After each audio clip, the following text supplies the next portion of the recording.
Hi అండి, welcome to our channel JC Prince Vlogs. అందరూ ఎలా ఉన్నారు? నేనైతే చాలా బాగున్నాను. మీరు కూడా బాగున్నారని అనుకుంటున్నాను. ఈరోజు నేను చేయబోయే రెసిపీ వచ్చి రవ్వ లడ్డు అయితే చేస్తున్నానండి. ఎంతో ఈజీ అయిన పద్ధతిలో రవ్వ లడ్డు అయితే చేస్తున్నాను. ముందుగా 2 టేబుల్ స్పూన్ల నెయ్యి అయితే వేసుకుని జీడిపప్పు కిస్మిస్ వేసుకుని ఈ విధంగా గోల్డెన్ కలర్లోకి వచ్చేదాకా ఫ్రై చేసుకోవాలి. తీసుకుని పక్కన పెట్టుకోవాలి. ఇదే ప్యాన్లో నేను 1/2 కేజీ సూజీ రవ్వ అయితే తీసుకున్నానండి. 1/2 కేజీ సూజీ రవ్వ తీసుకుని మంచిగా దీన్ని లో ఫ్లేమ్లో పెట్టుకుని స్లోగా ఫ్రై చేసుకోవాలి. ఈ విధంగా స్లోగా రవ్వ అయితే వేగడానికి అయితే టైం పడుతుందండి. మనం స్లోగా లో ఫ్లేమ్లో పెట్టుకుని ఫ్రై చేసుకోవాలి. కొంచెం ఓపిక్గా చేసుకోవాలి ఇది. ఎందుకంటే రవ్వ అయితే మరీ మనం ఎక్కువ మంటలో పెడితే రవ్వ అయితే మాడిపోతుందండి. అందుకని మనం స్లోగా లో ఫ్లేమ్లో పెట్టుకుని రవ్వ అయితే ఫ్రై చేసుకోవాలి.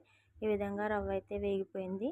దీన్ని తీసిన పక్కన పెట్టుకుని అదే ప్యాన్లో నేను పచ్చి కొబ్బరి అయితే తీసుకున్నానండి. పచ్చి కొబ్బరిని ఈ విధంగా ఫ్రై చేసుకోవాలి. దీన్ని కూడా పచ్చి కొబ్బరిని కూడా కొంచెం డ్రై అయ్యేలాగా ఫ్రై చేసుకోవాలి.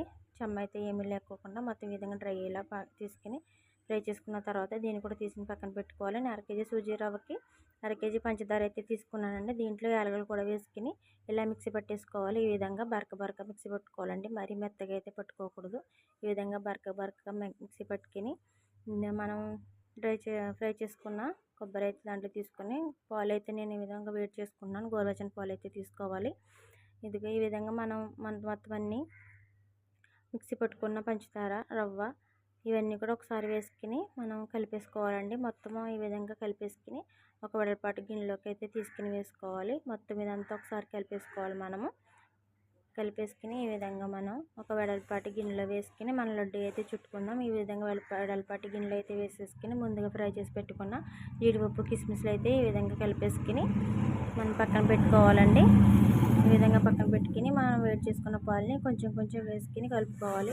ఎందుకంటే ఒకసారిగా వేసుకున్నామంటే మనకైతే మెత్తగా అయిపోయి రవ్వ లడ్డు అయితే బాగా రాదు. కొంచెంగా వేసుకుని పాలు అయితే వేసుకుని కొంచెంగా కలుపుకుంటూ మనకి ఎన్ని పాలు అయితే సరిపడతాయో అన్ని పాలు కొంచెంగా వేసుకుని ఈ విధంగా కలుపుకుని లడ్డు అయితే చుట్టుకోవాలి. ఈ విధంగా నేనైతే లడ్డు అయితే చుడుతున్నానండి. ఈ విధంగా లడ్డు చూసుకుని మనం కలుపుకుని లడ్డుని అయితే ఈ విధంగా ఈ సైజులో చేసుకుని లడ్డూలు మరి జీడిపప్పు కిస్మిస్లు అయితే పెట్టుకుని లడ్డుకి ఈ విధంగా లడ్డూలు అయితే చుట్టుకోవాలి. లడ్డూలు అయితే రెడీ అయిపోయినాయండి.